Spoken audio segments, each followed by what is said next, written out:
féminin n'ayant aucun diplôme universitaire dans le domaine et tutoyant son auditoire.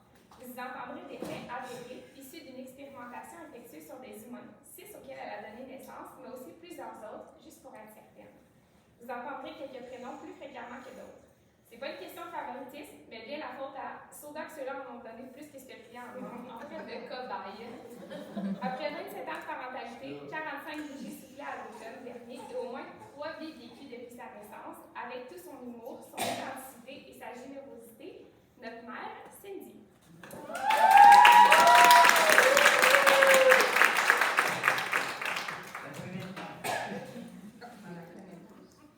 Allô? Comment ça va? Moi, ça va bien, mais un brin nerveuse. Une toute petite affaire nerveuse, mais je suis super forte. Je vais te dire à quel point je suis contente d'être là ce soir. La dernière fois que j'ai parlé devant un auditoire à peu près aussi grand, bon, il était 5 fois plus nombreux, là, mais c'est à mon mariage. Ça fait 11 ans que je suis mariée. C'était quand même une bonne idée. Après la soirée, vous me direz si c'est une bonne idée encore ce soir. Échange de doigts, tournage de page. Non. Non, mais il y a plein d'affaires d'écrit, par exemple, tu peux aimer ça.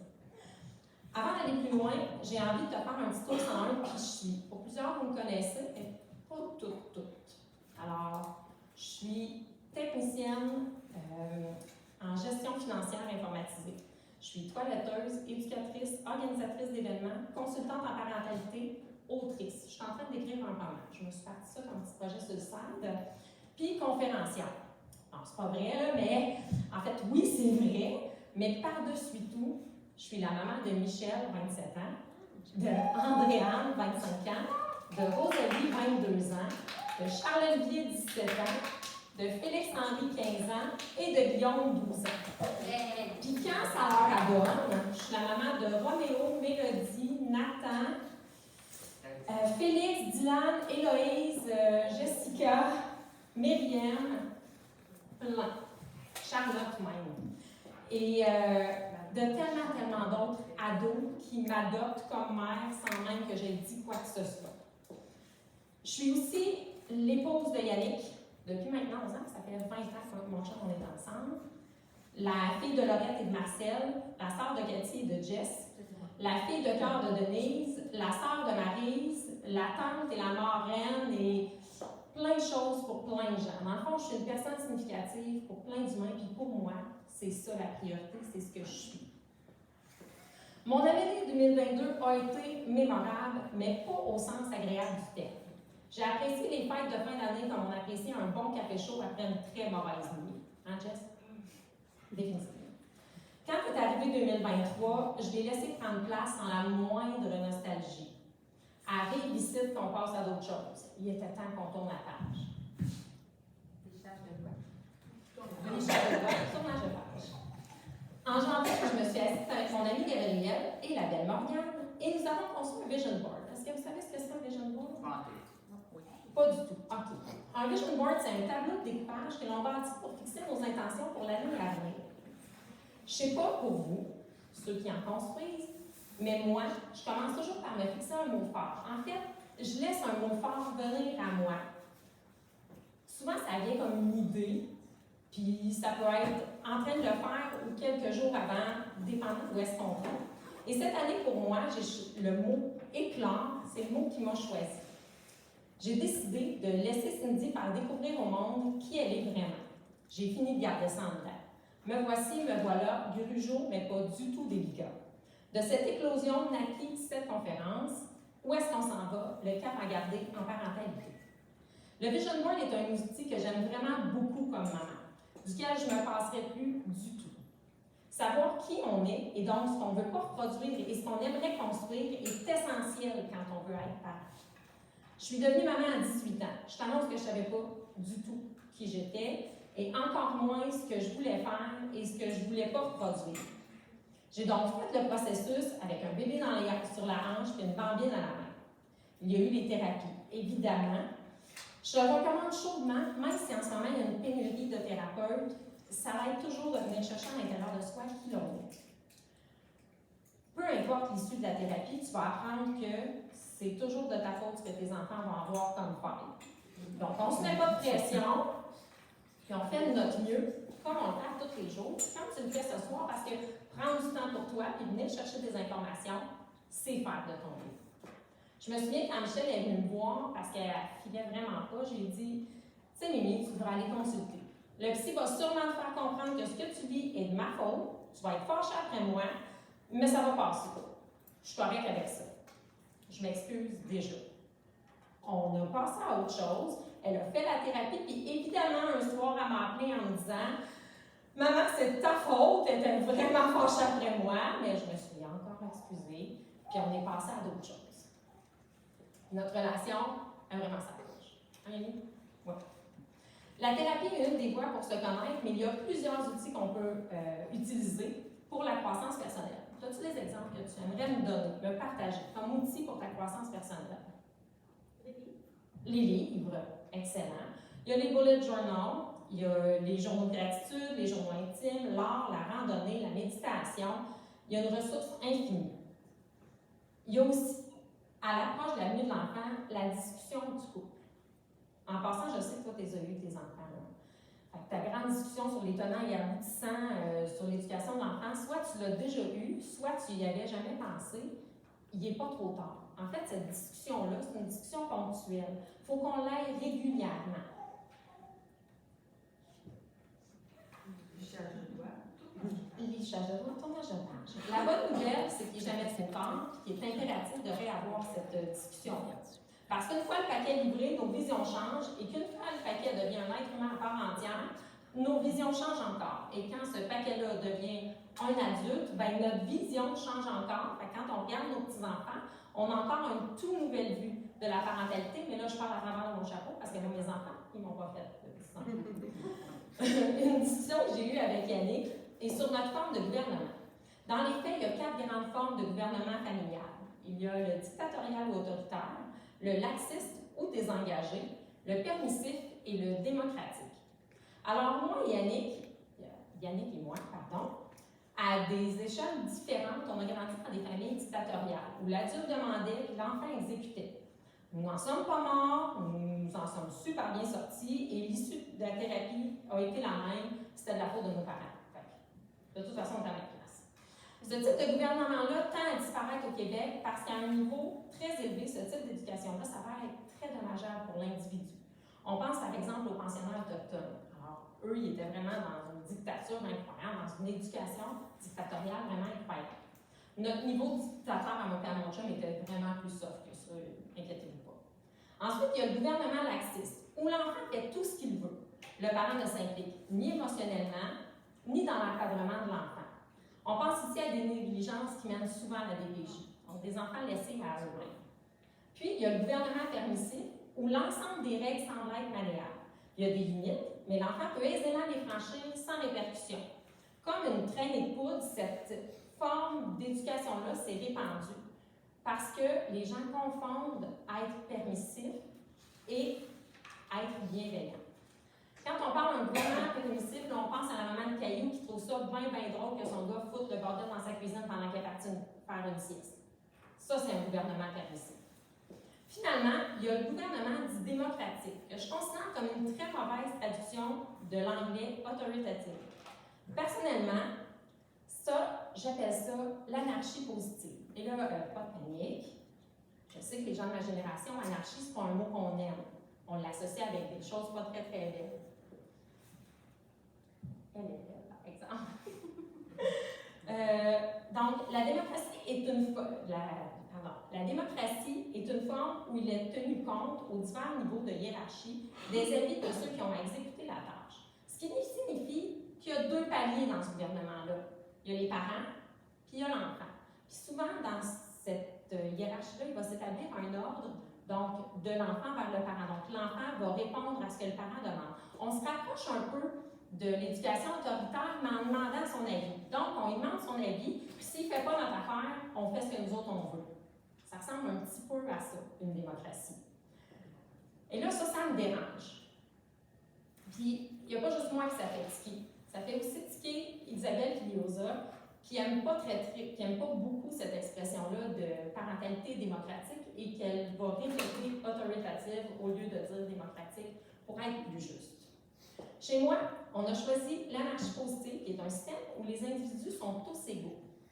Donc, mes enfants sont des êtres humains à part entière, au même titre que moi. C'est exactement comme une démocratie. Tout le monde donne son avis. Mais sans que le gouvernement ait le fin mot. Donc, si on n'est pas d'accord, mais que les enfants ont une voix plus élevée, ben c'est eux qui vont avoir raison, même si moi, c'est pas ça que j'aurais eu envie comme choix. Là, à 6 contre 2, on ne gagnait pas si souvent que ça chez nous. Bon, on les laissait pas tout faire, mais mettons qu'il y avait plus de voix de vote que nous. Oh, je vois que ça gigote d'inconfort, on n'aime pas ça du tout, que ce soit les enfants qui aient le pouvoir décisionnel. Donne-moi une chance, et à la fin de ma conférence, tu penses encore que c'est juste le parent qui décide, on en reparle. Es-tu prête? On part pour le cap à garder en parentalité. Donc, le pas 1, l'objectif. Avant de partir de quelque part, il faut choisir où est-ce qu'on en va, où est-ce qu'on s'en va.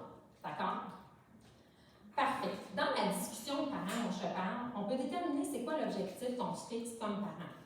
Alors, c'était quoi vos objectifs, vous, quand vous êtes devenus parents? Ça ressemblait à quoi? En aviez-vous des objectifs? Avec le temps, moi, j'ai travaillé beaucoup sur ma propre gestion des émotions pour pouvoir être un modèle pour mes enfants. Oui, excellent. On va faire comme notre père. Ah, ben voyons. Qu'est-ce que tu me racontes? Transmettre des connaissances, avoir du plaisir, pouvoir m'ouvrir aux choses de la vie où je me suis fermée en étant adulte, comme par exemple le soleil dans les arbres. Ça, je savais que je vivais ça avec mes enfants. Excellent. Quand je suis devenue enceinte de Michel, mon premier objectif a été de la mettre au monde. Mon deuxième objectif, c'était de la sortir de l'hôpital. Et après ça, et toute la vie de Michel, mes objectifs étaient à très court terme. Et à chaque fois, j'en revenais pas que ça se produisait. Oh my God, elle se tient à l'avant. Oh my God, elle marche. Oh my God, elle va à l'école. Oh my God, elle a fini l'école. Ben voyons qu'elle arrive en appartement, elle, à chaque fois, je ne croyais pas. J'étais toujours un peu assommée parce que mon objectif était à très court terme, puis on les réalisait. Quand elle a eu 25 ans, là, j'ai fait, OK, je pense que c'est ça, là. Elle passait plus son temps à m'appeler pour savoir comment on faisait cuire un morceau de viande. Posait plus tant de questions sur le lavage. Elle faisait son épicerie, elle payait ses comptes. Elle ne me demandait plus une scène. Fait que, ben, je pense qu'on n'a pas pire atteindre nos objectifs avec Michel.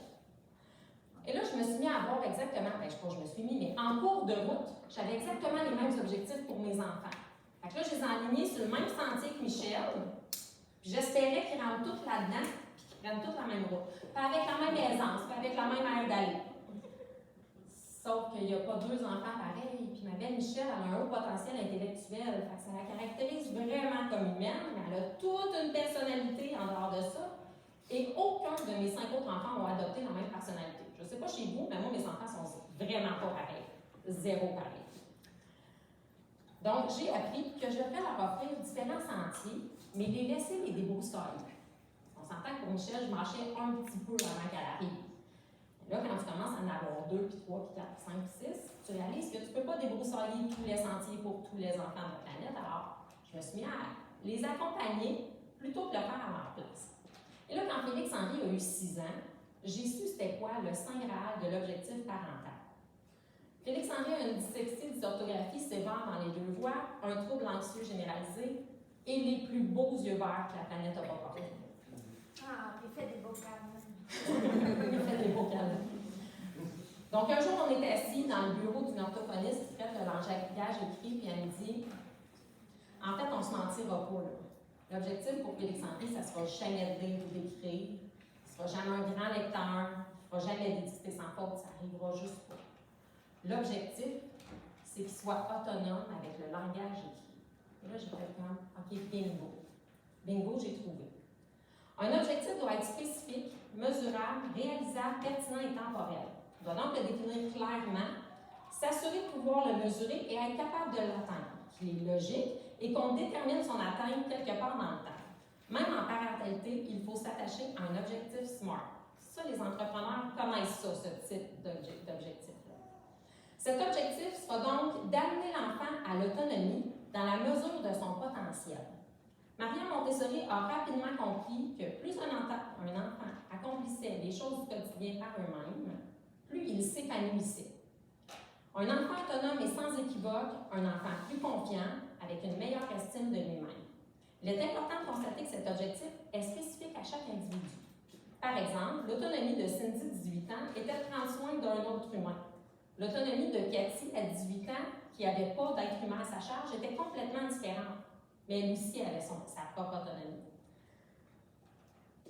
L'autonomie en langage écrit de Félix Henry, aujourd'hui, est exactement le même que tous les élèves de secondaire 4. C'est de parvenir à comprendre un texte écrit ou c'est de parvenir à se faire comprendre à l'écrit. Sauf que pour mon fils, ça signifie utiliser un logiciel de synthèse vocale. Comme parent, on peut donc tirer les grandes lignes de cet objectif-là et accompagner notre enfant dans l'atteinte de l'objectif.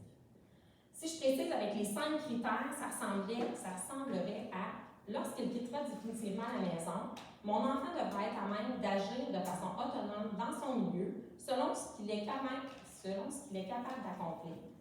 Un enfant neurotypique s'achetant une maison pour quitter celle de ses parents à 28 ans aura le même objectif qu'un jeune hémiplégique quittant pour un appartement adapté. Il faudra qu'il soit autonome dans son milieu. Donc, tous les enfants peuvent atteindre cet objectif-là, peu importe leur personnalité, leur degré d'handicap, ils vont tous vers ce chemin-là. Maintenant, comment on y parvient concrètement?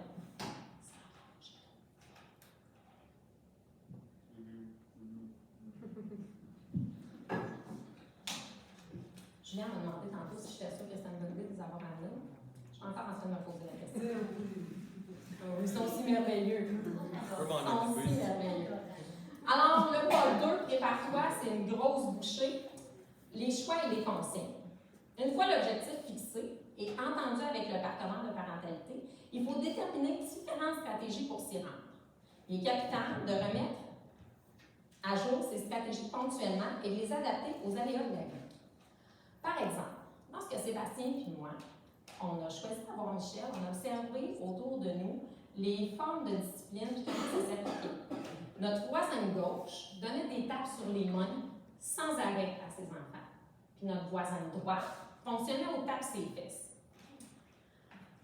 À l'époque, nous, on ne savait pas trop comment on ferait. On ne s'est pas vraiment posé la question. Michel est arrivé, puis un jour, il fallait y mettre de la discipline à cette affaire-là, mais je n'avais pas lu ça dans les livres, qu'il faudrait que ça arrive à un moment donné. Fait qu'un après-midi, lui et moi, on est assis dans la cour, puis on vient de finir de racler. Puis je suis enceinte d'Andréane, puis je suis un peu nauséeuse, je ne file pas super bien. Et là, Michel, elle passe son temps à nous laisser toutes seules dans la cour, puis à s'en aller marcher dans la rue en avant de la maison. Fait que là, lève une fois, va chercher Michel. Non, Michel, tu restes dans la cour, ramène Michel, lève 2 fois, lève 3 fois, lève 10 fois, je pogne les nerfs, je dis à mon ex, va chercher ta fille, parce que là, je suis tannée. Donc là, il part, il va chercher Michel, puis il ramène. Puis elle n'est pas arrivée, puis elle a déjà tourné les talons, puis elle est en train de s'en aller. Fait que là, lui et moi, on a un contact visuel, puis il me dit, je sais pas, hein, la tape ses fesses, finalement, si ça serait pas une bonne idée. Et là, on se dit, non, on ne peut pas taper sur nos enfants. Et là commençait notre périple comme parents qui ne faisaient rien contre les autres. Parce que nous, on a choisi de ne pas taper notre enfant. En fait, de ne jamais taper aucun de nos enfants. Évidemment, quand tu choisis de ne pas discipliner physiquement tes enfants, tu dois développer d'autres outils. Dans l'exemple que je viens de te citer, nous avons choisi de suivre Michel. On est allé voir qu'est-ce qu'il y avait de donc bien merveilleux en avant. On marchait avec elle. Là, je dis, c'est drôle, hein, parce que je fais ça 2-3 fois par jour avec elle. Parce que notre cour n'est pas aménagée. On a une immense cour, mais elle n'est pas aménagée. Il n'y a pas une balançoire, pas un ballon, pas un jouet, ma fille, dans le cour. Fait que c'est plate, et pour moi, et pour elle, d'aller jouer dans le cour. Donc, ce qu'on fait à tous les jours, c'est qu'on va prendre des marches. Des fois avec la poussette, des fois sans la poussette. Donc, c'est de ma faute si Michel s'en va tout le temps en avant. parce que c'est ça que je lui ai appris. Oups. On est en train de passer de la page 10 à la page 12, moi je sais pas. On a bien compris. Puis, en passant, juste comme ça, là, on n'a jamais joué dans ce cours-là, finalement, on ne l'a jamais aimé. Elle avait beau être grande, elle était vraiment riche. Une autre stratégie que nous avons développée pour éviter les confrontations a été de donner des choix à nos enfants. Avançons un peu dans le temps, au début des années 2000, je me suis retrouvée monoparentale avec les 2 filles, un travail à temps plein puis 2 cours à l'université. Je t'annonce que je n'avais pas vraiment le temps de respirer. Le matin, ça devait rouler. Je travaillais d'ailleurs à 7h30 à cette époque-là. Autant Laura était simple à préparer. Un habit de jogging, un t-shirt, 2 lulus, puis on était en business. La journée partait. Mais Michel devait avoir des vêtements différents tous les jours, une coiffure différente tous les jours, et tout ça devait se coordonner parfaitement. Je suis sûre qu'il y en a ici qui ont eu des enfants aux coordonnées parfaites. Hein? C'est ça. Ça te retarde d'un départ. Alors, tous les soirs, nous sélectionnons méticuleusement chacun des vêtements qu'elle devait porter le lendemain. Des beaux chaussures en passant par la robe, le manteau. On choisissait même le pyjama ou la robe de nuit pour la soirée suivante. Je suis certaine que plusieurs ont déjà fait ce truc-là et que ça n'a pas marché. Je me trompe? Je suis sûre que je ne me trompe pas. Quand on décide d'offrir des choix à notre enfant, il y a des règles à observer. La première est de déterminer les choix qu'on offrira. Ils doivent nous convenir également. On ne propose pas à notre enfant quelque chose qu'on n'a pas envie qu'il choisisse. Aidons-nous un peu. Hein? Si tu n'as pas envie qu'elle mette sa robe de Noël, propose-lui pas sa robe de Noël. Propose-lui un jumper avec une paire de jeans, par exemple. Ou, pas avec, ou. Parce qu'ils sont incapables de les mettre trop deux. Si tu proposes les deux comme étant un kit, fais pas ça. Ça peut être correct aussi là, quand il n'est pas à la garderie et que son éducatrice ne doit pas la changer de couche. Mais quand il y a tout un aria, c'est plus complexe. OK. Il faut aussi s'assurer que nous et notre enfant, on connaît bien les choix qu'on va proposer.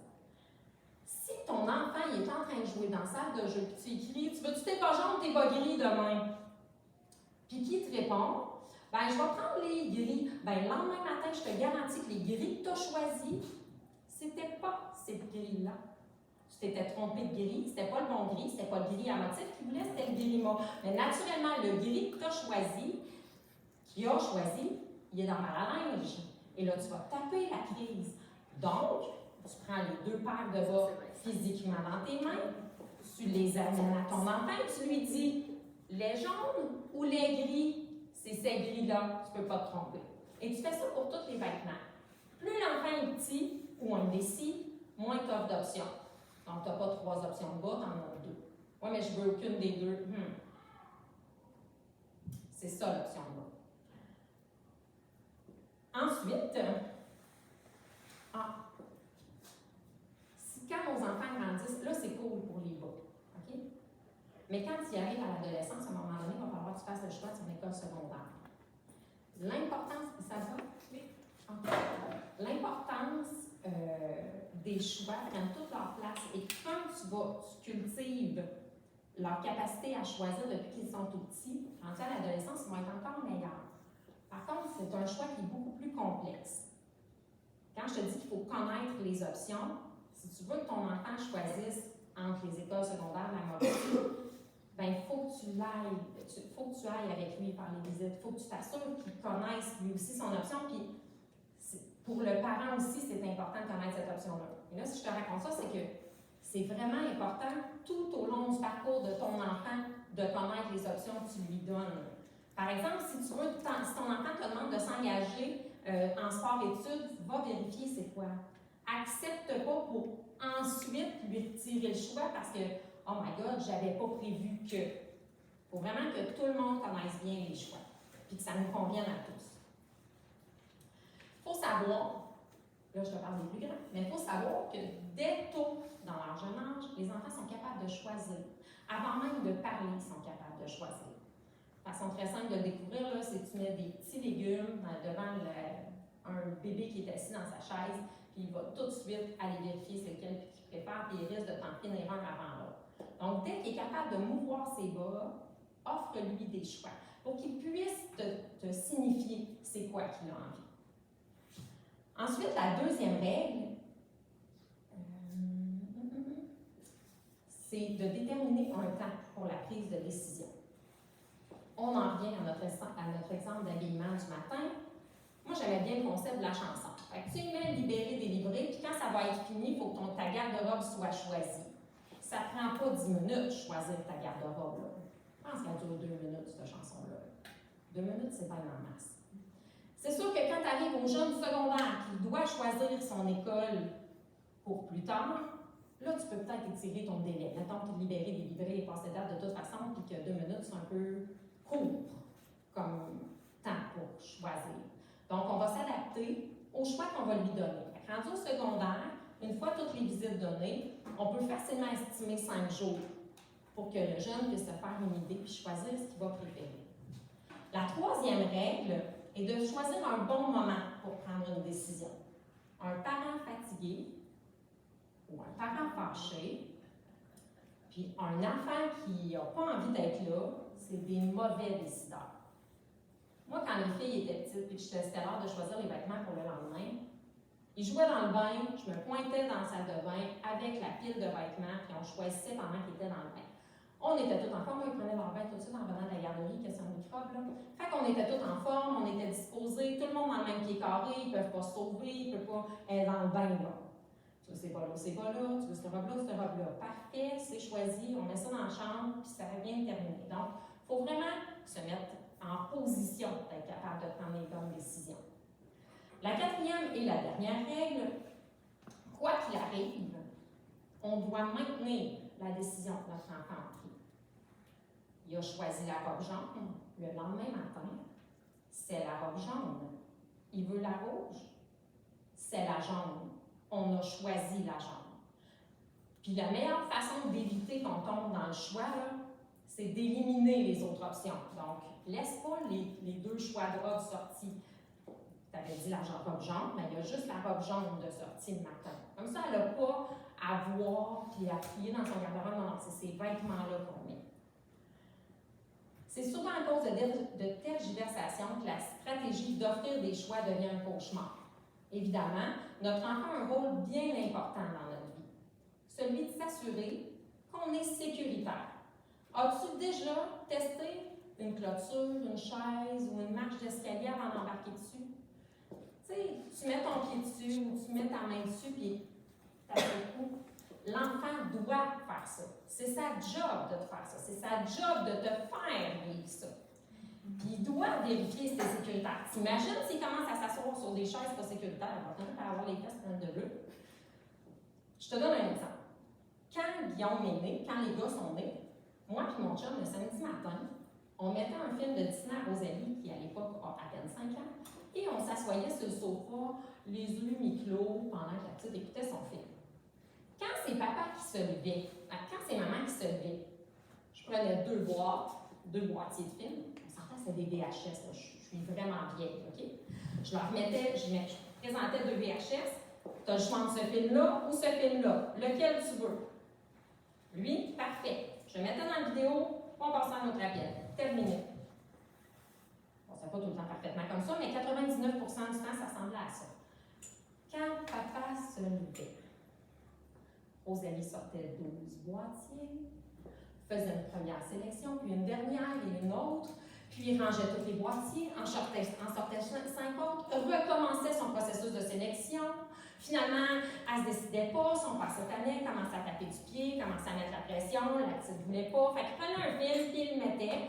La petite n'était pas contente. Après 5 minutes, il retirait le film parce que la petite, elle mettait sa coche sur le divan. Puis là, il montrait un autre choix. Puis là, elle commençait son processus de sélection. Puis finalement, elle prenait un film. Puis là, il le mettait. Puis c'était pas le bon film. Rosalie pleurait. Puis mon chum dans sa pensoire. Puis moi, je me levais. C'était fini, mon dodo. Et moi, je prenais 2 films et je mettais un des 2 films à Rosalie. C'était quoi le problème? La sécurité. Mon mari était une chaise qui branlait pour sa précieuse fille. Quand maman, la chaise solide arrivait, ça rentrait dans l'ordre. Donc, la 4e règle est vraiment de bien maintenir la décision. Si mon chum avait de 1 éliminé bien des options, puis il en avait mis juste 2, Puis il avait dit, OK, c'est lequel? C'est lui, il l'avait mis. Il n'aurait pas eu à vivre cette aventure-là. Parce qu'en plus, si tu le fais une fois, il s'en souvient. Et il va péter sa coche à tous les fois qu'il trouvera que tu n'auras pas assez donné d'options. Il faut rapidement réduire le nombre d'options pour les indécis et les plus petits et les restreindre, apprendre à vivre avec leurs propres décisions. De toute façon, là, ils vont devoir faire ça une fois adultes. On le sait tous. On doit tous vivre avec nos décisions.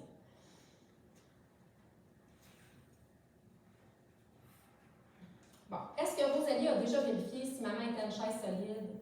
Absolument. Absolument.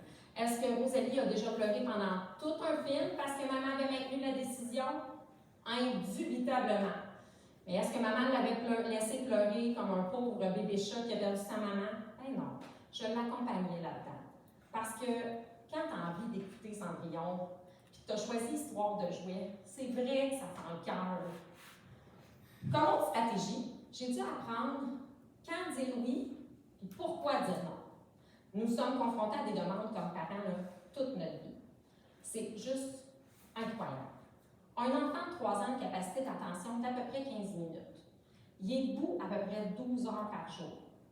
Si tu fais une multiplication rapide, ça veut dire que 4 fois à l'heure, il commence à s'ennuyer. Donc, 4 fois à l'heure, il va venir te faire une demande. Une 50aine de demandes par jour, au bon mot, s'il est bien fin et s'il n'y a pas de trouble d'attention. Ça commence à faire beaucoup de demandes. Techniquement, en vieillissant, l'attention va augmenter, mais promis, là, la quantité de demandes, elle reste au beau fixe. Elle ne changera pas. Les demandes changent, elles sont toujours là. Face à une demande, on a souvent 2 choix de réponse. Oui ou non. Là, laisse-moi te mettre en garde contre quelque chose. À moins que tu le saches vraiment pas, je le sais pas, c'est une réponse qui n'est pas acceptable. Si tu dois consulter le reste d'équipe, dis-lui, je dois consulter ton autre parent. Si tu ne le sais vraiment pas parce qu'il y a des facteurs qui sont en jeu, tu lui dis, je dois vérifier, je te reviens. Mais tu ne dis pas, je ne le sais pas. Quand tu dis un vrai je ne sais pas, ton ton il est vraiment assuré. Puis ça va venir probablement avec une petite locution à la fin. Genre, je ne sais vraiment pas, je vais demander à papa. Ou, je ne sais vraiment pas, je vais vérifier à quelle heure ça l'ouvre. Mais quand c'est un faux, je ne le sais pas. Un faux, je ne le sais pas, c'est souvent un je ne sais pas qui cache un nom. Mais quand c'est un faux, je ne sais pas, ça a plus de l'air d'une personne qui est désespérée au bout de sa vie. Je ne sais pas, là. Ça cache un nom. Et ça fait que tu es une petite chaise qui branle quand tu fais ce genre de je ne sais pas là à ton enfant. Mon avertissement est en fait, je peux continuer. Quand est-ce qu'on dit oui? Tout le temps. Tu respires plus là, je t'ai vu. Prends une grande respiration. Tu dis, voyons, elle vient de me dire que la maman de Caillou qui trouvait ça drôle quand Caillou faisait des dégâts dans la cuisine, ça n'avait pas d'allure comme forme de gouvernement. Puis là, elle me dit qu'il faut que je dise tout le temps oui. Oui. Mais quand on formule une demande, ça cache généralement quelque chose, un besoin. C'est pas tout le temps clair dans sa demande c'est quoi le besoin. Je te donne un exemple. Mon beau Félix-Henri, à 5h25, tous les soirs, sans exception, vient me voir pour manger une barre tendre. De septembre à avril, on soupe à 5h30. De avril à septembre, on soupe à 7h. Parce que, les enfants sont grands, soupe à 7h, quand ton enfant plus jeune de 12 ans, ça arrive. Les petits, je comprends moins, mais bon. C'est sûr que là, à 5h25, je peux avoir une barre tendre, mon souper est presque prêt. Ça ne me tente pas trop. Alors, presque invariablement, je vais répondre à Félix-Henri. Regarde, Félix, le souper est presque prêt. Prends-toi des crudités. J'y ai pas dit non. J'ai offert une option. Qu'est-ce que c'est que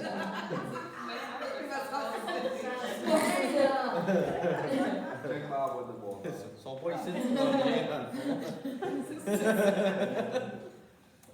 Par contre, le dimanche matin, le dimanche après-midi, quand on a fait un brunch copieux, vers 3h, quand Guillaume vient me voir et me dit « maman, je peux-tu prendre des chips? » là, son besoin, c'est pas la fin. Le besoin de Félix-Henri, c'était clairement la fin, c'était évident. Mais Guillaume, son besoin, c'est probablement pas la fin. C'est possible, là. Peut-être qu'il y a une petite poussée de croissance que j'ai pas vu venir et qu'il y a vraiment faim. Donc, pour être certaine, je vais me mettre à réfléchir. Bon, OK, il est 3 heures, c'est dimanche, ses frères sont pas là, ses amis sont pas là. Qu'est-ce qu'il y a, mon beau Guillaume? Il s'ennuie. Là, une belle façon de combler l'ennui, c'est de bourrer la bédaine. Donc, ce que je vais faire, c'est que je vais dire à Guillaume, regarde mon beau Guillaume, si tu as faim, prends-toi une pomme ou un poireau. Mais sinon, moi, je pense que tu t'ennuies plus que tu as faim. Voilà ce que je t'offre. Tu pourrais nous préparer le dessert du souper ou bien aller tirer au basket dehors. Dans 9 cas sur 10, il va prendre aucune de ces options, puis il va aller se débrouiller toute seule pour se désennuyer. Mais j'aurai trouvé la bonne chose, puis généralement, il ne mangera même pas. Tu auras compris qu'une fois qu'on a la twist, c'est plus facile de dire oui, même pour les demandes extravagantes.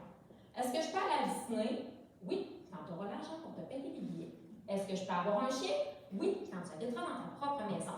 Est-ce que je peux devenir astronaute? Absolument, avec beaucoup de travail. Non, c'est plus une option. C'est toutes des réponses qu'on peut dire à nos enfants. Il faut juste donner la bonne couleur à notre oui.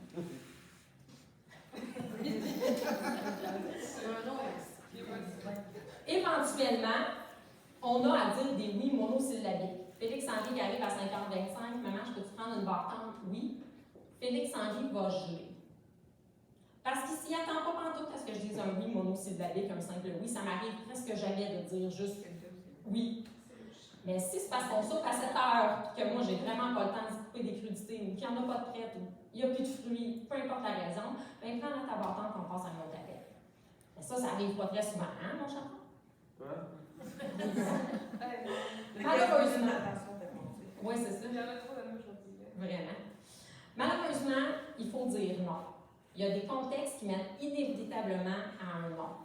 Sauf que si on sait dire oui, dire non devient beaucoup moins lourd et moins drainant. Surtout qu'il y a un seul contexte pour lequel on va dire non, et c'est la dangerosité. Si l'enfant demande quelque chose de dangereux ou fait quelque chose de dangereux, le non devient la seule réponse. Comme nous avons pris l'habitude de dire oui, l'attention de l'enfant sera captée et s'y pliera avec beaucoup plus de facilité. Félix-Henri et Laurent Andréane ont tous les deux un sens de l'opposition suraigu. Aussi appelé top, ce mignon petit trait de caractère prend énormément de place dans la vie d'un parent. Le truc de l'opposition avec provocation est relativement simple à expliquer.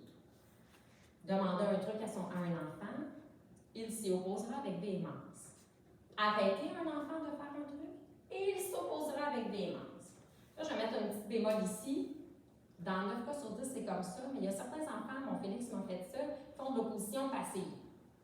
Ils font comme une espèce de sit-in. C'est-à-dire que tu lui demandes quelque chose et c'est une fin de non-recevoir. C'est comme si l'écran était éteint. Il répond même pas.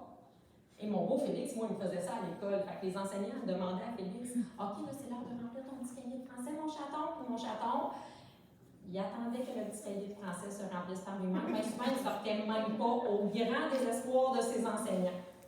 Donc, mais, règle générale, avec un trouble d'opposition, l'enfant s'oppose, on ne peut pas se tromper. Donc, dans un monde idéal, les gens ayant cette attitude à aiguiser la patience ne devraient jamais être contrariés. Pourquoi?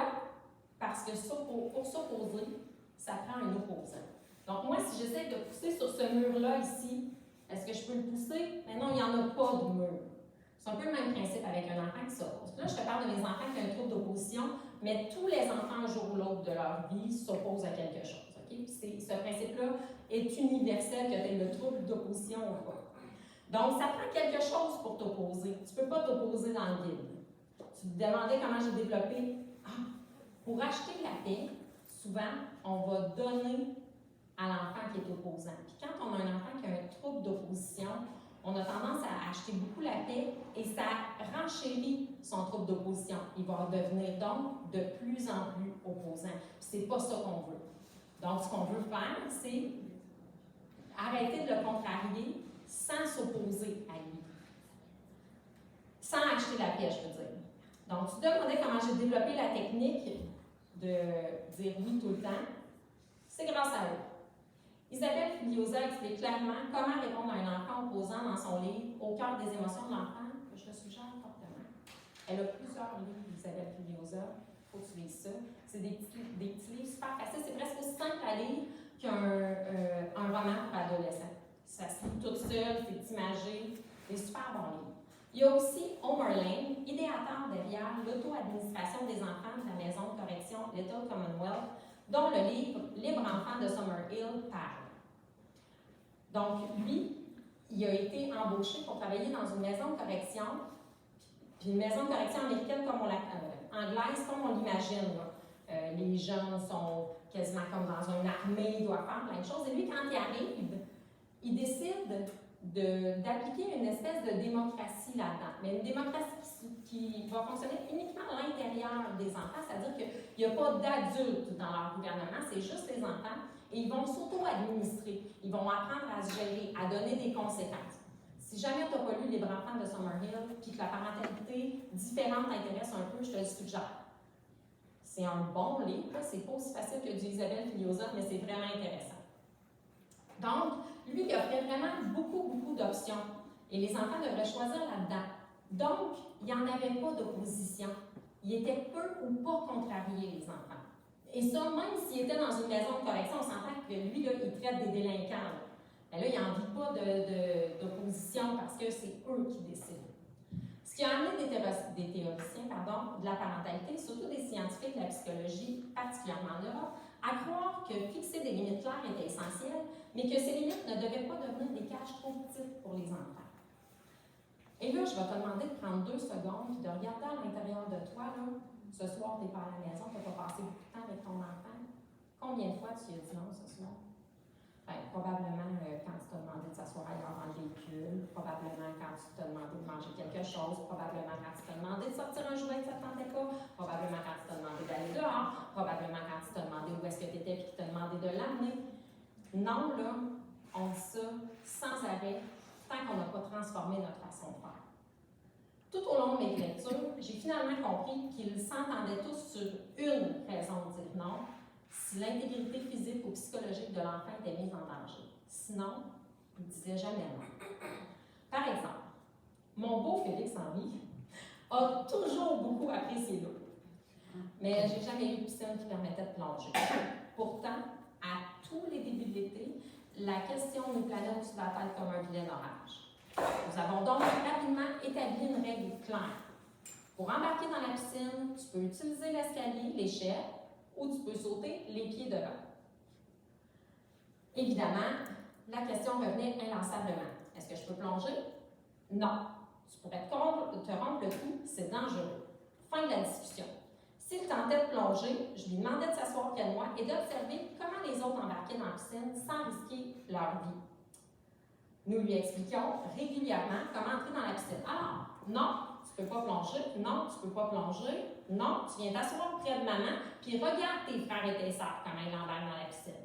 Et ça, là, c'est bon pour 1 minute par année d'âge, l'observation des petits copains, comment ça fonctionne. On connaît ça. On connaît ça. Donc, regarde comment ça fonctionne bien, regarde comment ils ne se mettent pas en danger, regarde comment je n'interviens pas, regarde comme ils ont du plaisir. Et ça, là, cette petite technique-là, je n'ai pas parlé de conséquences, puis je t'en parlerai probablement pas ce soir, mais ça, c'est ma conséquence préférée chez les petits. Regarde comment ça fonctionne. Mais là, regarde comment ça fonctionne, ça ne veut pas dire je te prends une chaise, je te mets là, puis je te laisse seul avec ta chaise. Ça veut dire je m'assois près de toi, puis je fais ressortir les faits ailleurs de ce qui se produit pendant ton observation. Ça, c'est vrai pendant un petit bout de temps. Je dirais même jusqu'à facilement 7-8 ans.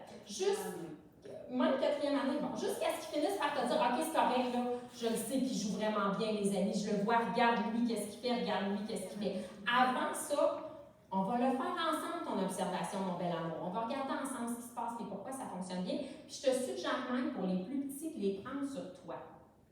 Parce qu'il va y avoir une connexion qui va se lier, puis on va en parler plus tard, mais cette connexion-là va faciliter la compréhension de ton enfant. Donc, pour en revenir à notre piscine, vers une dizaine d'années, Félix-Henri est devenu monsieur sécurité autour de la piscine, puis le problème a disparu. Ce qu'il faut retenir là-dedans, c'est que les crises de Félix-Henri, avant, étaient vraiment épouvantables. Mon fils se mettait dans des états incroyables quand il n'était pas content. Avec cette nouvelle façon de fonctionner-là, les crises se sont éteintes. Avec cette manière d'aborder les choix et de décider, nous avons choisi de baser nos règles et nos consignes sur la dangerosité, nos valeurs dont je vous parlerai plus tard, et les 4 C des consignes qui sont chez moi devenues 6 C. Là, il y a plusieurs personnes qui sont en éducation ici, vous connaissez probablement les 4 C. Émettre une règle ou une consigne, c'est exactement comme fixer un objectif. Ça doit répondre à des critères. Dans ce cas-ci, les critères sont les suivants.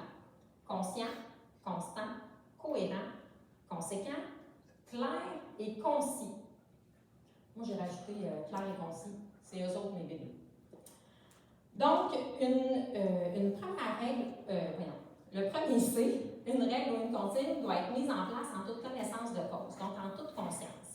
Quand on la met en place, elle sera beaucoup plus facile à observer si on est conscient de son impact.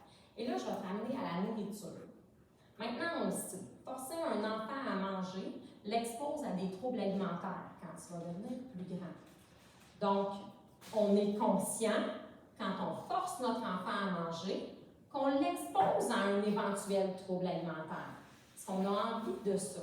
Généralement pas. Et à partir du moment où tu as switché, où tu as pris conscience du danger de la règle que tu vas imposer, c'est beaucoup plus facile de voir si c'est une bonne règle ou une mauvaise règle.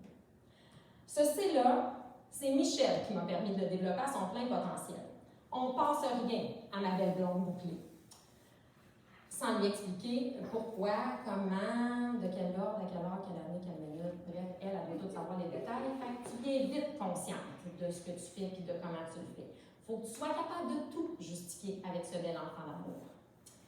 Le fait de pouvoir l'expliquer au reste de la fratrie, aux parents, à la famille élargie et aux intervenants qui vont entourer l'enfant, comme tu en es conscient, c'est plus facile à l'expliquer. Donc, en l'expliquant à tout le monde, ça te permet d'avoir une application quasiment constante de ta consigne. Et c'est essentiel, comme nous l'indique le deuxième C. La constance est non négligeable. C'est le C de la chaise solide. C'est le rassurant pour les petits anxieux puis les petits TDAH qui disent qu'ils n'aiment pas ça la routine, mais quand tu sors de la routine, tu perds complètement. Donc, finalement, ils aiment quand même un peu ça, la routine. De plus, en appliquant toujours la même règle, de la même façon, ils vont finir par devenir autonomes dans leur façon d'agir, puis l'autonomie, on aime ça en Moses. Le troisième C, c'est le C de la cohérence. Au même titre que la constance, la cohérence nous permet d'être solide. Une règle qui n'a pas la moindre logique sera plus difficile à appliquer et à défendre. Mon Charles-Olivier est le roi de l'argumentation, le roi absolu. On ne se demandera pas pourquoi il pète des scores en texte argumentatif à l'école. Lui, depuis qu'il parle, qu'il argumente, sans arrêt. Sans arrêt. Même quand son frère se met dans le trou, c'est Charles-Olivier, son avocat. C'est à ce point-là sa capacité d'argumenter. Je me souviens, quand il était petit, les garçons, mes voisins en face, couchaient leur enfant en même temps que le soleil. Ça peut sembler être une super bonne idée, là, mais au mois de juin, en pleine période d'examen, quand ton enfant de 6 ans se couche à 9h30, là, c'est pas tant une bonne idée, OK? Fait que moi, à tous les soirs, j'avais une petite discussion argumentaire avec mon fils qui me disait j'ai le même âge que lui, puis je vais à la même école, puis moi aussi j'ai un examen demain, puis pourquoi lui peut se coucher à 9h30, puis pas moi, puis c'est pas juste. Puis...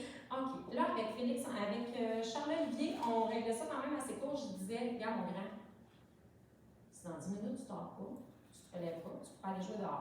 Là, je prenais un guess. C'est que cet enfant-là voit un oreiller et il s'endort. Fait que je pouvais me permettre ce guess-là. Si ça avait été, M. Félix-Henri, ça me prend 1 heure pour m'endormir, on aurait expliqué la cohérence de notre règle et le pourquoi on se couche tôt, les veilles d'école, puis qu'à 7 ans, c'est normal de se coucher à 7h30, mais tu ne dis pas que c'est pas normal que la voisine les laisse jouer dehors jusqu'à 9h30. Ça, tu gardes ça pour toi. On se souvient qu'à 7 ans, les enfants ils disent tout ce qu'ils entendent. Si on ne le dit pas, on garde ça pour nous. Le 4e C, c'est conséquent. J'ai mis un peu de temps à comprendre l'application et l'importance d'être conséquent.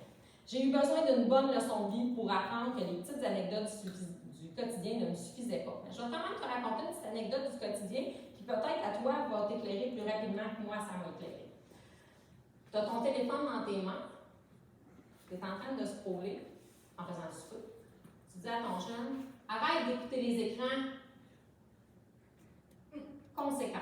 Est-ce que c'est conséquent de toi être sur ton appareil et de ne pas vouloir que ton enfant soit sur son appareil? Là, on s'entend, on vit dans une anarchie positive et les humains sont tous égaux chez nous. Fait que la question de « ouais, mais moi, je suis ta mère, j'ai le droit », ça, c'est pas une réponse. On est tous égaux. Donc, ton enfant, tu veux pas que ton enfant soit sur son écran, range ton écran. Tu vas régler ton problème. Je pense que mon exemple de conséquent, vous semblez l'avoir mieux compris que moi. Mais si j'en reviens à mon exemple, il est venu à un moment donné dans ma carrière de maman, j'avais 4 enfants sur le Concerta. Là, on ne parlera pas de prendre des médicaments ou pas prendre des médicaments, tout ça. Là, on pourrait faire une conférence au complet là-dessus, vous sortiriez d'ici, puis vous n'auriez pas plus une meilleure idée de ce que vous devez faire ou pas. Je ne suis pas médecin, je ne suis pas pharmacienne. C'est pas ça le débat. Donc, à un moment donné, Félix-Henri et Charles Guy se sont mis à maigrir à vue d'œil. Ces médicaments-là, ça coupe l'appétit. Puis mes 2 cocos étaient en train de devenir transparents de maigreur. Fait que là, je suis allée voir le pédiatre. Le pédiatre m'a dit, mais c'est pas compliqué. Laisse-leur manger à volonté les aliments qu'ils ont envie de manger, à l'heure qu'ils en ont envie. Parce que... T'entends? Oui, c'est ça. Ouais, non. Parce que le Concerta, c'est un médicament avec un effet longue durée. Ça peut durer, dépendant du patient, entre 8 et 16 heures. C'est assez variable comme plage. Là. Des fois, c'est long avant que ton coco y ait faim. Fait que moi, il m'a dit, ben, fais-y manger ce qu'il veut, quand tu veux. Comme ça, ben, il va en prendre du poids. Sauf que les aliments que mes enfants voulaient manger, c'était des petits gâteaux vachons. C'est bon. Ouais. Et là, ils veulent manger des petits gâteaux vachons. Et des petits gâteaux vachons, je te jure, à un certain moment de ma vie, j'achetais 8 boîtes de gâteaux vachons par semaine et je ne faisais pas 7 jours. Puis le lendemain matin, ils laissaient manger ce qu'ils veulent. C'était des Fruit Loops, des Sugar Crisp, tu sais, des céréales sucrées. C'est normal. C'est normal que mon enfant réclame ça. Parce que son corps, toute la journée, il a été affamé. Mais son cerveau, il n'a pas reçu le signal de faim. Fait qu'il ne s'est pas nourri. Le soir, quand il arrive, il crève de faim. Mais là, son cerveau lui dit qu'il a faim. Et il a besoin, ce que son cerveau va lui demander, c'est des glucides à digestion rapide pour que la satiété arrive rapidement. Sauf que là, check-moi bien la vie. Eux autres, qui commencent à avoir faim à 7 heures le soir. Fait qu'on commence la course au petit gâteau vachon. Rendu à 8 heures, c'est l'heure des couchers. Là, on sait, hein, le sucre, ça a un impact sur l'alimentation de nos enfants et sur leur comportement. Fait que là, moi, j'ai 2 enfants, 4 enfants, qui prennent... Non, mais à ce moment-là, j'en ai 4 sur le Concerta, mon chaton. Puis, j'ai mes 4 enfants qui ont pris des médicaments, qui ont déjà donc un sommeil qui est diminué. Félix fait de la dystonie, qui est un trouble du sommeil. C'est une autre belle affaire que je pourrais raconter dans une autre conférence. Mais bref. Et là, il faut que je couche ça. C'est bourré de sucre, ces petites bêtes-là. Hey, ça dort pas, parce que ça dort pas, là. Non, ça ne dort absolument pas. Puis là, le lendemain matin, ça se lève, c'est marabout, ça ne veut pas suivre, ça ne m'attend pas de se réveiller. Là, moi, je donne la pilule, puis la pilule va faire effet juste à l'école. Il faut que je les nourrisse encore. Il faut que je cours après, il faut que je les habille, il faut que je les sorte. Te raconter mon calvaire. Ça avait juste comme pas de sens. Là, j'en ai 4 comme ça. Pas 1, pas 2. 4. Fait que là, j'ai comme réfléchi un peu, je me suis dit, je pense que je ne prends pas le problème du bon bout. On va revirer la situation, on va regarder qu'est-ce que je pourrais faire. Pour que ça marche, il faut que mes enfants se mettent à manger des bons aliments. Mais pour que mes enfants aient envie d'une carotte, il va falloir qu'ils savent qu'ils ont faim. S'ils ne savent pas qu'ils ont faim, la carotte ne leur fera jamais envie. Mais là, pour que mes enfants sachent qu'ils ont faim, il faut que j'arrête la médication. C'est ça qui leur empêche de ressentir la faim. Et c'est au mois de mai que j'ai sevré mes enfants du Concerta. Ça a été un long processus parce qu'il faut se désintoxiquer au complet du Concerta, mais du sucre, Parce que quand j'ai zappé le Concerta, j'ai sorti toute la cochonnerie alimentaire de ma maison. Puis quand je te dis sorti, là, mes filles s'en souviennent probablement encore, j'ai rempli des sacs verts de nourriture inadéquate pour mes enfants. Et je leur ai dit, ben maintenant, c'est ça qu'on mange. Ça va être ça, votre nourriture. Vous n'aurez pas le choix. Et là, après un certain temps, qui n'a pas été si court que ça, environ 6 à 8 semaines, mes enfants ont commencé à manger. Ils ont eu un comportement qui était amélioré. C'est sûr que le fait d'avoir arrêté le Concerta, leur capacité d'attention a diminué. Mais comme en arrêtant le Concerta, j'ai aussi commencé une alimentation plus saine qu'ils avaient avant de prendre le Concerta, qu'ils n'avaient pas même avant de prendre le Concerta, bien, leur capacité d'attention s'est améliorée, puis on a trouvé plein d'autres outils. Je te dis, là, je pourrais faire une conférence complète là-dessus, puis ça serait complexe, mais on a trouvé plein d'autres outils pour accompagner nos enfants en déficit d'attention, sans leur médication, mais en étant logique. Donc, en étant conséquent dans nos choix, dans le vécu de nos enfants. Le 5e C, c'est être clair. Tu me diras que c'est quasiment un synonyme de cohérent et conséquent. Ouais. Mais en même temps, c'est vraiment bon d'être vraiment très clair. Et là, je vais te raconter ce qui m'est arrivé il y a 2 semaines. Mon coco, mon beau Charlot, il me dit je suis en train de cuisiner. Puis moi aussi, j'ai un TDAH. Cette affaire-là, ça tombe jamais bien loin. Quand tu as des enfants qui l'ont check, il y a probablement un parapluie aussi. Je suis en train de couper mes légumes. Je me souviens pas. Je suis en train de faire à manger. Puis là, mon Charlot me dit demain, maman, je m'en vais au bowling. Great! Passera une belle soirée. Mais le lendemain, c'est le dimanche. Puis le dimanche, chez nous, c'est la soirée en famille. Puis ça, là, c'est plus simple que la messe. C'est le summum. On ne peut pas passer à côté de ça chez nous. Puis là, moi, j'ai dit oui. Puis moi, dans la vie, je tiens mes promesses parce que je suis une chaise sécuritaire. Quand je dis quelque chose, ça se passe. Fait que là, mon coco, le lendemain, il dit bon, ben, je vais regarder ça là pour le bowling. Mais qu'est-ce que c'est le bowling? Ben, je vais au bowling. Ce soir, tu m'as dit oui hier. Ben là, j'ai pas été claire. Ça me dérange pas qu'il aille au bowling, mais j'aurais dû lui dire oui, tu peux aller au bowling. Le lundi, le vendredi, le dimanche, c'est la soirée en famille. Pas de bowling le dimanche. Mais là, j'ai parlé à travers mon chapeau, puis j'ai envoyé mon coco. En fait, j'aurais bien envoyé mon coco au bowling, mais il n'y avait pas de place au bowling, fait que j'ai eu ma soirée en famille. Je ne suis pas chanceuse. Mais c'est pour te montrer à quel point c'est important d'être clair dans ta réponse puis dans ta question, dans ta consigne ou dans ta règle. Le dernier C, c'est être concis. Après couple de minutes, là, tu vas comprendre ce que je veux dire. Par concis, hein, je parle beaucoup. J'ai beaucoup de choses à dire. C'est le fun quand c'est vite fait. Pour qu'un enfant comprenne bien le consigne, qu'on s'entende, plus il est petit, plus c'est vrai, le moins de mots possible, pas de superlatif. Mets ton pyjama. Viens-tu, mon coco, on va mettre ton petit pyjama. On n'est plus dans la consigne claire. Là. Mets ton pyjama.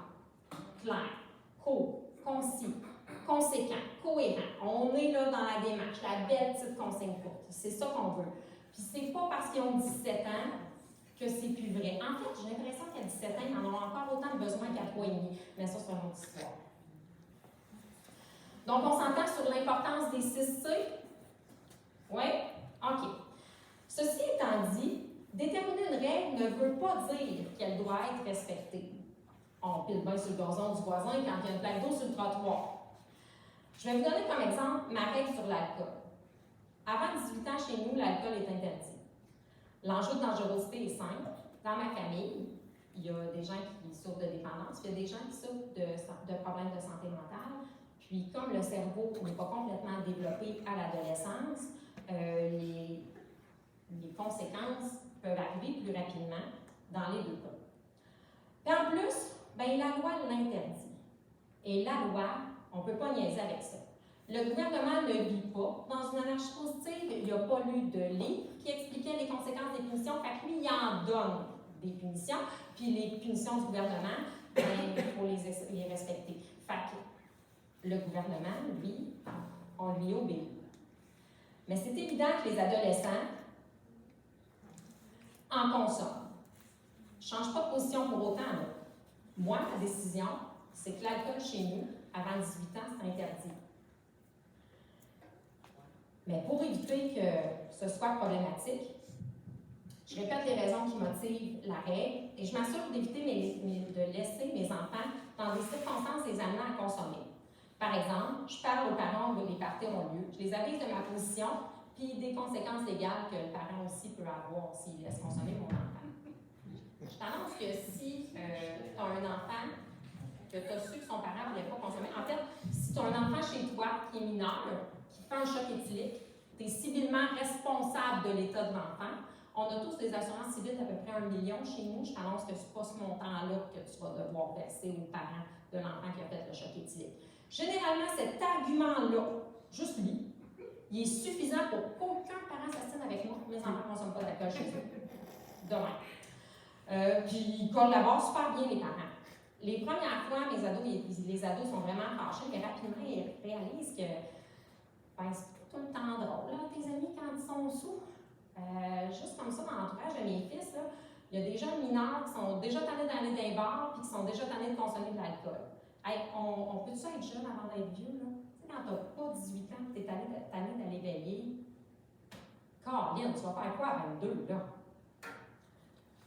Bon, là, on a fini le pas 2, c'est un gros morceau. Ça va, tout le monde suit? Oui. Ouais? OK. On y va pour le pas 3. Il est comme 8 heures,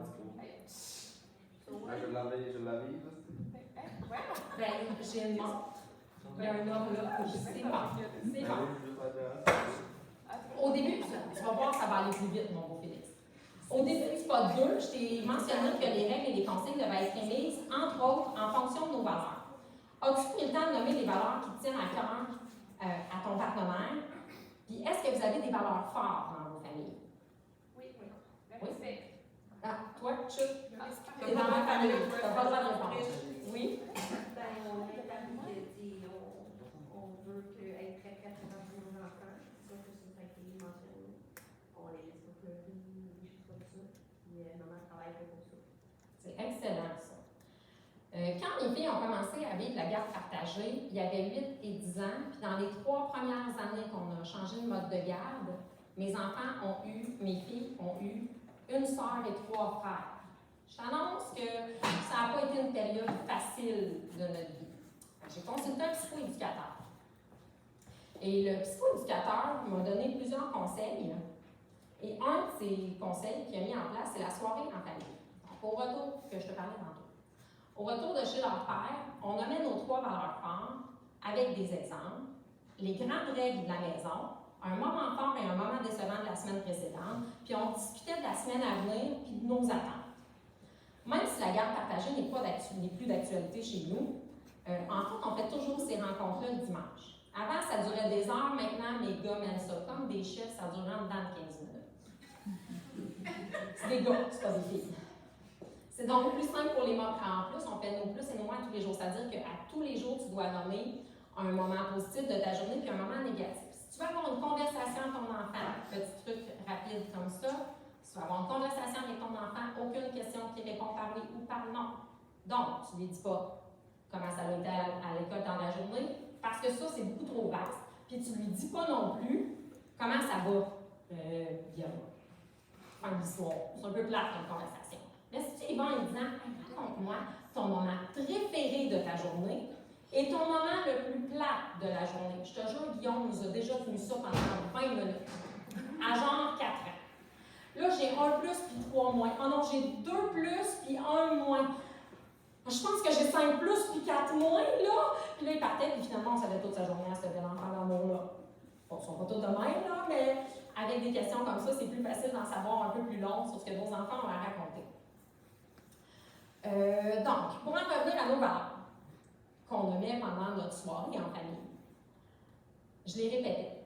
C'est le psychoéducateur qui me les a donnés. Il faut être culotté en tabarouette pour dire à une autre famille c'est quoi les valeurs qu'elles doivent avoir. Puis je dois avoir des mots juste de grosses culottes parce que je vais vous dire c'est quoi les valeurs que vous devriez avoir en priorité dans vos familles. Les thérapeutes donnent souvent l'exemple quand il s'agit de... Attends, je suis passée tout droit. La valeur numéro 1, ça va aller mieux si je commence par ça. La valeur numéro 1, c'est le respect de soi. Pourquoi la valeur numéro 1? Parce que sans soi, il n'y a rien. Ça ne me donne absolument rien de créer une règle si moi je ne suis pas là. Ça te va? Un peu absurde, mais c'est ma façon de te présenter les choses. Les thérapeutes donnent souvent l'exemple du masque. Hein, quand tu es en avion, un crash d'avion, il y a des masques qui tombent. Tu mets ton masque en premier, celui de ton enfant après. Parce que si tu meurs, tu ne pourras pas vivre. Mais, puis ça, c'est super vrai, OK? Mais ce qui est surtout vrai, c'est que tout le monde devrait apprendre à se le mettre, le dit masque. Autant toi que ton kid. Et mieux que ça, ton kid devrait apprendre à mettre son masque à lui avant de te le mettre à toi. Parce que des fois, ça arrive que c'est nous autres qui sommes en détresse, puis que nos enfants sont prêts à abandonner tout ce qu'ils sont pour répondre à notre détresse. Ça va, tu me suis? Est-ce qu'il y a quelqu'un qui a envie de me donner un exemple de respect de soi? Toi, je te regarde te pincer les lèvres, tu capotes un peu. Non, c'est une blague en réel. Y a-t-il quelqu'un qui a envie de me donner un exemple de respect de soi qui lui vient à l'esprit? Ben, dans le cas, je veux dire, écouter nos limites, je peux en faire, mais. Écouter nos limites. Peu importe. Exact. J'en ai un bon exemple. Mon chat charge pas mon toddler, mais des fois, mon toddler est couché de bonne heure pour me genre bébé plus tard. Puis à un moment donné, j'enlèverai mon casque. Mon chat me prend la relève pareil, parce qu'à un moment donné, c'est à mon tour. Tu as besoin de te respecter. Oui, fait que exact. moi, je vais me coucher, puis c'est lui qui va verser le bébé, puis il vient me le porter plus tard. Exact, exact. On s'entend de parents, c'est souvent se passer en seconde. Je ne veux pas vous confondre, là, je crois sincèrement que prioriser le bien-être des enfants est essentiel. Si j'ai juste 2 tranches de pain, puis que mon gars veut des toasts, c'est lui qui va manger les toasts, pas moi. Moi, je vais manger d'autres choses. Je suis sûre que c'est vrai. Il a dit, c'est pas vrai. Bon, OK. Le respect de soi, c'est protéger son essence. C'est de ne pas se mutiler. C'est de refuser d'être frappé. C'est de bien manger. C'est d'écouter ses signes de fatigue. Tu vois, le respect là, de soi doit s'appliquer autant pour toi que pour ton enfant. Tout le monde doit comprendre et l'ériger en valeur première. Pour en faire une meilleure compréhension, j'ai divisé le respect de soi en 3 hygiènes. L'hygiène du corps, l'hygiène de l'esprit et l'hygiène du cœur. L'hygiène est un ensemble de principes et pratiques tendant à préserver ou à améliorer la santé selon le laps. Donc, si je te dis hygiène du corps, tu penses à quoi? Le droit de pas Ça s'appelle vidéo. Voilà. Être propre, c'est un excellent exemple d'hygiène du corps. Bon, on peut aussi aller à l'extérieur, se reposer suffisamment, manger sainement, faire de l'activité physique. L'hygiène du corps, c'est le parfait équilibre entre écouter les signaux que notre corps nous envoie et avoir assez de discipline pour agir conséquemment. Si je suis menstruée, j'ai vraiment mal au ventre. J'ai le droit de pas y aller, la prendre à marche quotidienne, puis de me prendre un grand verre d'eau, puis de m'effoirer sur le divan. Mais la semaine d'après, quand j'ai plus mal au ventre, mais que Netflix m'appelle plus fort que ma marche, ben là, il faut que j'aie la discipline de me lever et d'y aller quand même, la prendre la marche. Puis, by the way, là, ça fait du bien aller marcher quand on a mal au ventre. Mais ça ne tente pas tout le temps, puis quand on est menstrué, on a le droit de plein d'affaires. L'hygiène de l'esprit, lui, il est pas mal moins répandu. As-tu des exemples qui te viendraient? L'hygiène de l'esprit. Peindre, oui, exactement. Parce que toi, t'aimes peindre. C'est quand même simple, c'est juste qu'on n'y pense pas. Pour savoir si on a une bonne hygiène de l'esprit, quand on se couche le soir, le hamster se couche en même temps que nous autres. Si ton hamster te fait veiller, c'est parce que tu n'as pas une bonne hygiène de l'esprit. Hey, là, puis là, zéro culpabilité, OK? Ça arrive à tout le monde. On a tous des hamsters hyperactifs. Quand ton cerveau carbure au cortisol, parce que le stress est ton pain quotidien, donc tu es constamment tourmenté, tu dors pas bien. Par contre, si tu te couches le soir et que ton petit hamster se repose en même temps que toi, ton hygiène de l'esprit, ça accroche. Voici quelques pratiques. La méditation, la cohérence cardiaque, la thérapie, voir des amis, lire, sortir, apprendre de nouvelles choses, prendre du temps seul, marcher en forêt, transformer ses pensées négatives, lire sur la croissance personnelle. Et tout ça, comme tout le reste, ça vaut autant pour toi que pour ton enfant. Je te garantis que les enfants sont meilleurs que toi pour méditer. J'ai essayé avec mes gars, qui n'aiment pas trop qu'on dise qu'ils ont déjà médité, mais j'ai essayé avec mes gars et sont de loin de meilleurs méditants que nous. Finalement, troisième hygiène, c'est l'hygiène du cœur. Tu l'auras compris, dans ce cas-ci, on parle de prendre soin de nos émotions, de notre ressenti. La première façon que j'ai enseigné à mes enfants de prendre soin de leur cœur, c'est de les amener à s'écouter, à reconnaître ce qu'ils vivaient. Ils n'ont pas besoin de roue des émotions avec tous les dégradés de la colère. Là. Il y a 5 émotions principales. La joie, la tristesse, le dégoût, la peur et la surprise. Ils ont besoin de ça. Bon. Laisse-la maîtriser ces 5 émotions-là. OK? C'est plus simple que d'y aller dans tout un dégradé. Tu n'es pas en colère, tu es juste un peu en colère. T'es juste... Non, non. OK? On fait ça simple, tu es en colère. Tu es fâché. Un enfant ressent des émotions très tôt. J'ai lu qu'il y a certains chercheurs qui pensent que les enfants intra-utérins, donc les fœtus, ressentiraient des émotions. On s'entend, la personne qui est allée vérifier ou psychanalyser un fœtus, là, fait ça, il n'y a rien de sûr là-dedans.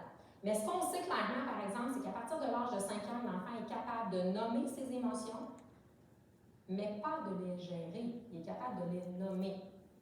Sais-tu à peu près vers quel âge un humain gère pleinement ses émotions? Entre le cerveau, donc physiquement, le cerveau le permet entre 22 et 30 ans, selon les chercheurs et les jeunes, les personnes qui les étudiaient. Et le genre. Et le genre, oui, c'est ça, là. Donc, pas avant. Ton cerveau est prêt entre 22 et 30 ans. Ça ne veut pas dire que tu as compris, là. Ça veut juste dire que ton cerveau peut le faire. Donc, c'est quand même avancé en âge. On s'entend que c'est pas de même la vieille que ton enfant de 22 ans qui fait une crise chez Walmart va apprendre à se réguler tout seul. Hein? Il reste encore 2 décennies avant que ça lui arrive. Par contre, il est vrai de dire qu'autant les émotions négatives que les émotions positives. Parce que souvent, on va parler de la crise du sourd quand il est fâché, mais on n'en parlera pas quand il saute partout parce qu'il est vraiment content que grand-maman vienne souper. Il faut quand même le gérer. OK? Donc, autant les émotions négatives que les émotions positives doivent être accompagnées. Idéalement par un adulte. Idéalement. Qui est capable de faire un bout de gestion. À cet effet, j'ai développé des techniques. Ce que je vous révèle là est le tout premier truc que je donnais quand je faisais de la consultation en parentalité. Donc, si tu m'appelais, tu me disais, OK, je prendrais tes services, mais tu me dis que tu me donnes un truc gratuit. C'est quoi ton truc gratuit? Ce truc gratuit, c'était celui-là. Donc, j'ai tourné trop beau. Ah non, j'ai tourné une page de trop. Ah, là. À cet effet, j'ai développé une... Bon, c'est ça. Les 3 pauses câlins. Le câlin est un grand bienfaiteur. Il combat le stress par la sécrétion par le cerveau d'endorphine. Il force aussi la sécrétion d'ocytocine, donc calme la douleur. Il renforce l'estime de soi puisqu'il nous montre que nous sommes précieux pour quelqu'un. Et par un procédé plus complexe que je ne t'expliquerai pas là parce que c'est vraiment tout un chapitre dans le livre que je te résume très brièvement, ça peut même aider à améliorer le système immunitaire. Lorsque quelqu'un nous prend dans nos bras, en plus, on se régule obligatoirement. On parle souvent de la gang de filles au bureau qui finit par tout être menstruée en même temps. Bien, il y a aussi que quand on est près de quelqu'un, on va absorber son énergie puis tomber dans le même niveau d'énergie qu'elle. Et si tu es dans ses bras, bien, ça va se faire encore plus rapidement et ça va se faire aussi physiquement. Et là, pour ça, il faut que tu le tiennes dans tes bras 7 à 10 secondes. Ça a l'air long, ça a l'air court 7 à 10 secondes, mais c'est quand même long. OK? Le bout le plus difficile d'une émotion dure que quelques secondes. On a l'impression d'avoir de la peine pour toute notre vie, là, mais la grosse montagne émotive, elle dure juste quelques secondes. Pour que le cerveau prolonge la durée, c'est parce qu'il doit y avoir une continuité. Je te donne un exemple. Tu vas chez Walmart, tu veux absolument le jouet, tu dis OK, je te prends le jouet quand la caisse on laisse ici, tu arrives à la caisse, évidemment, il se désorganise. Tu as 2 options. Tu jases avec lui pendant 35 minutes dans l'entrée du Walmart pour essayer de réguler ce qui n'arrivera jamais parce qu'il est dans la continuité. Il est toujours dans la perte de l'objet qu'il voulait amener. Ou bien, tu prends l'objet, tu le déposes là, tu prends ton enfant et tu sors. La continuité est stoppée. Et donc, lui, son petit pic d'émotion de 7 à 10 secondes, là, il va s'arrêter. Il va passer à d'autres choses. Naturellement, les émotions, ils peuvent durer jusqu'à 48 heures. Je t'ai dit que c'était le bout difficile des émotions. Une émotion peut durer jusqu'à 48 heures.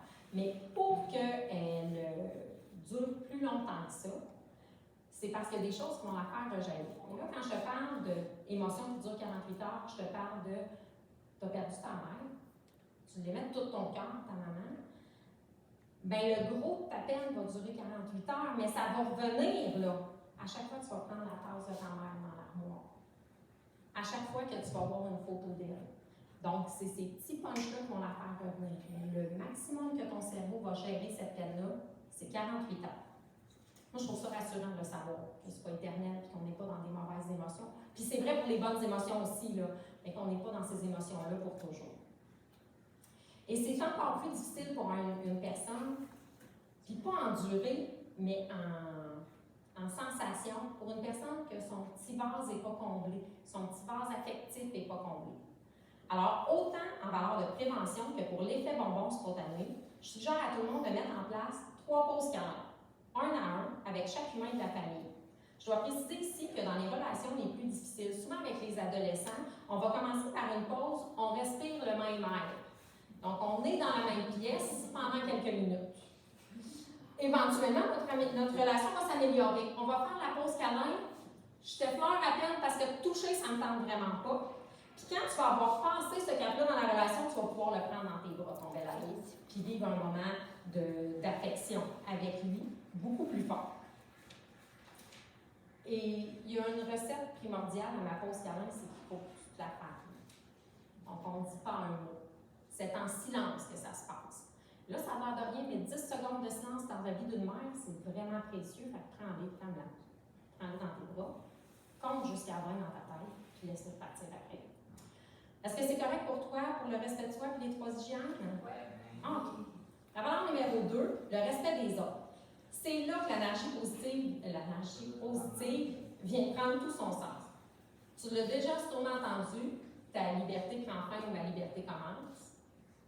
Et ton espace, ton bien-être commence quand moi, mon espace, mon bien-être commence aussi. Si tout le monde est heureux, tout le monde va bien, notre espace est bien équilibré. Si toi, tu te sens empiété, bien clairement, la liberté ou le bien-être de l'autre vient t'empiéter chez toi. Tu sais, si je vais chez vous, je prends mon char, il y a des bonnes chances que tu ne sois pas très heureux, mais que moi, oui. Parce que j'ai empiété sur ta partie à toi. Et pour que... mais on ne veut pas non plus brimer l'autre. Tu ne veux pas que je prenne ton char. Et ça, c'est grâce au mot à la mode de 2022, le consentement. Donc, on veut absolument que nos enfants apprennent le consentement. Le respect de l'autre ne se limite pas qu'au consentement. Il y a aussi l'écoute, le partage, l'acceptation, l'inclusion de l'autre pour ce qu'il est. Avez-vous d'autres exemples de respect de l'autre qui, ma foi, est la valeur forte de la société, que la société veut mettre en place après sa phase respect de soi? Tu sais, on se comprend, il y a quelques années, il fallait donc bien aller au spa, faire un régime, marcher, bien s'alimenter, tout le kit. Puis là, on est dans le, ben là, il faut accepter tout le monde tel qu'il est, pas rien dire, pas passer de commentaires, je passe pas de commentaires sur ton corps, t'en passes pas sur le mien. Comme si on ne pouvait pas tout faire ça en même temps. Hein? La société nous a mis ça comme en 2 périodes bien distinctes. Est-ce que tu as des idées? De quoi tu veux répéter? Le respect des autres. As-tu des idées? Ok, bien tout le temps. Quand, mettons, ma soeur, elle me dit qu'elle a besoin de temps, toute seule, je la respecte et je. Ta laisse dormir dans ton lit. Tu vas dormir sur le divan. Exact. Pas frapper sa soeur. C'est Pas la frapper avec un camion. Non, on ne fait pas ça. On ne fait pas ça. C'est partage. Non. Donc, la troisième valeur, c'est le respect de l'environnement. À petite échelle, on peut demander à l'enfant de dessiner sur le papier plutôt que sur le mur, par exemple. Mais rapidement, comme parent d'enfants d'une autre génération, mes enfants m'ont donné de solides leçons. Oh, sur le divan de sa grand-mère, je viens de le comprendre. Parce que mon neveu avait gentiment dessiné sur le divan de ma mère et ma soeur était vraiment très fâchée. Mais ma mère étant seule, il lui avait dessiné un ami sur le divan. Non, il n'y a pas de oh. Il l'avait fait au stylo bic sur un divan dessus. C'est pas gentil. C'est pas sûr, C'est gentil. Oh, c'est vrai dans la vraie vie. Donc, mes enfants sont d'une autre génération, ils m'ont donné de solides leçons sur le respect de l'environnement. Parce qu'ils ont compris que leur environnement, c'est la planète entière et qu'ils doivent en prendre soin s'ils veulent que leur enfant en profite. Mais au-delà de la maison et des enjeux environnementaux, le respect de l'environnement, c'est aussi le respect des milieux de vie dans lesquels on évolue, comme les règles du gouvernement que j'ai citées tantôt, ou les règles de l'école. Ce n'est pas seulement de faire attention à l'intégrité physique d'un lieu, c'est aussi porter attention aux règles, aux us et aux coutumes. À Rome, fais comme les Romains. Puis là, Cynthia, tu vas aimer ça, là, précieusement. Pour les adolescents, cette valeur-là est souvent confrontante parce qu'ils s'en sentent à vouloir à créer leur propre identité. On dit que les enfants créent leur nom de famille, donc leur identité dans une cellule plus grande, puis à l'adolescence, ils créent leur prénom, donc leur individualité, leur personnalité propre qui leur appartient à eux. Ils veulent donc leur propre place et certains milieux ont des règles qui les contraignent. Je pense au code vestimentaire, par exemple. C'est normal d'être confronté et c'est aussi normal d'apprendre à se conformer. Là, ça semble être contradictoire. Je parle d'anarchie positive et d'humain tous égaux, puis je dis qu'on doit apprendre à se conformer. Mais dans une société en constante évolution comme la nôtre, on ne peut qu'espérer que ça devienne la norme. Mais en attendant, je parle de l'anarchie positive, on voudrait donc bien tous être égaux. En ce moment, c'est pas comme ça que ça se passe. Fait qu'en attendant, pour s'assurer que chacun soit respecté, on doit faire chacun notre bout et respecter les règles quand on est à l'école, comme enlever sa casquette en passant près du local de Cynthia et dans tout le reste de l'école. On s'en va. Ça va pour le pas 3 et les valeurs? Oui, parfait. Le pardon. Je dis on achète. De toute évidence, on va s'avantager sur la route. Nos enfants aussi. À l'impossible, nul n'est tenu, et même si la perfection est ton but ultime, tant que tu n'y arriveras pas, et personne n'y arrive avant de mourir, là, tu vas commettre des erreurs. Étant imparfait, tu vas créer des humains imparfaits. De plus, en commettant des erreurs, tu leur enseignes à commettre des erreurs. Et ça, c'est parfait. Mais c'est parfait dans l'absolue perfection. C'est ça qu'on veut. On veut des humains.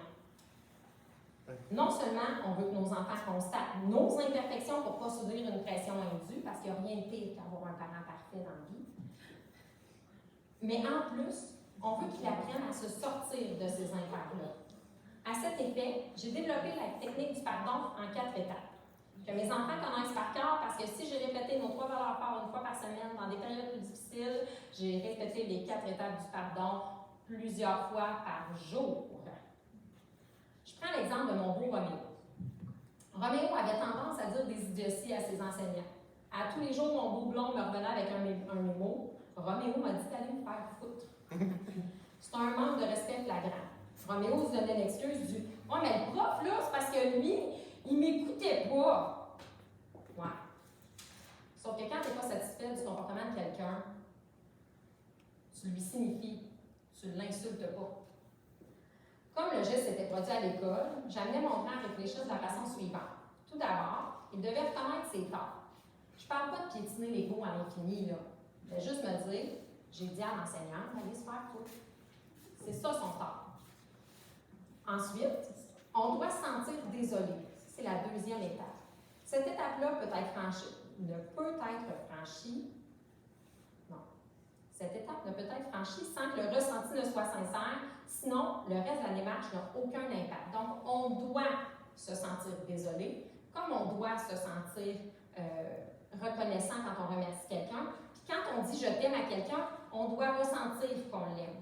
C'est la même chose pour les excuses ou pour le demander pardon. C'est pas quelque chose qui doit venir comme une marque de politesse qu'on a faite au Québec. Une marque de politesse. Donc, pour une personne blessée, comme mon beau Roméo l'était, se sentir désolé, c'est vraiment très, très difficile. Se sentir désolé pour les autres, c'est vraiment très, très difficile. Donc, il faut travailler un peu et lui demander comment, au-delà de sa carapace, lui, il se serait senti dans cette circonstance-là.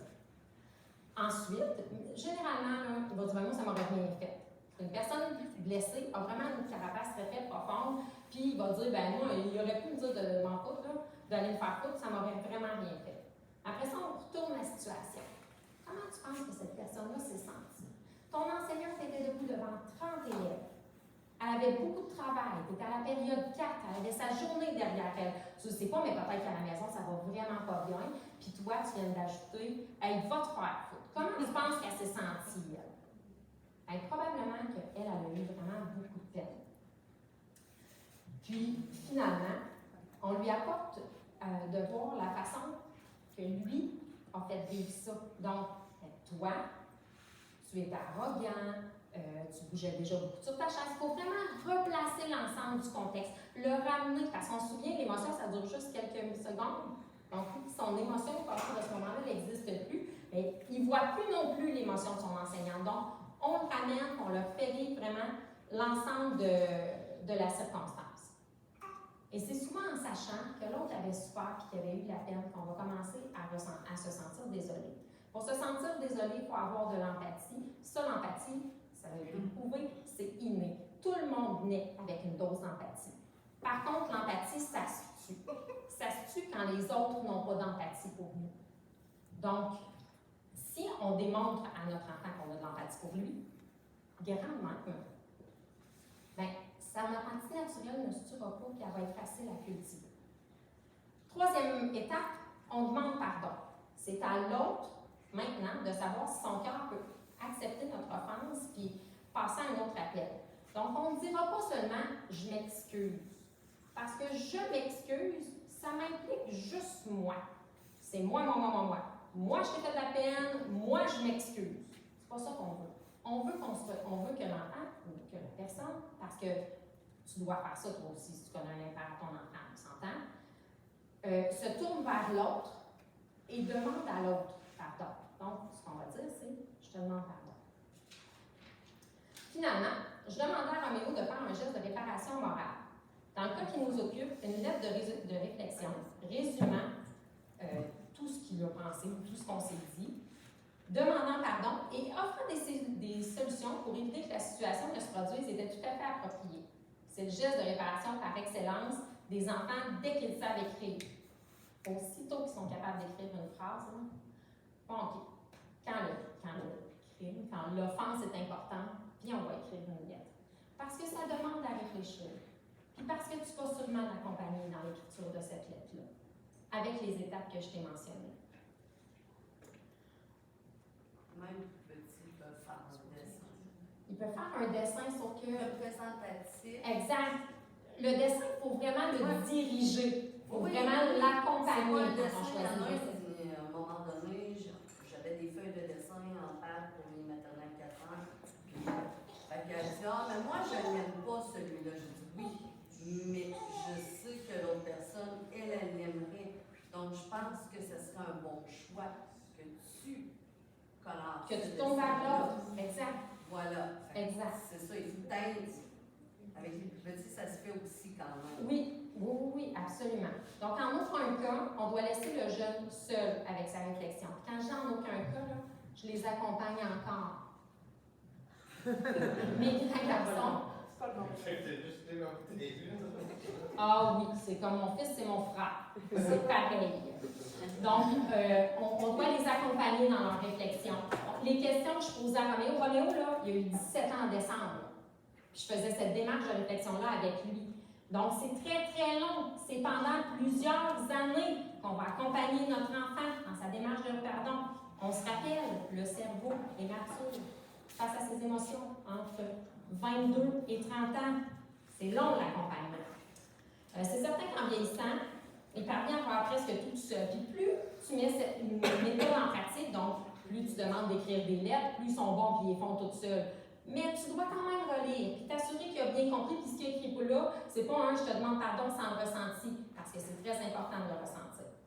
Puis surtout, tu veux pas que ta venue t'appelle à minuit le soir, parce que ton fils est parti en plein milieu d'une discussion houleuse et qu'elle le cherche.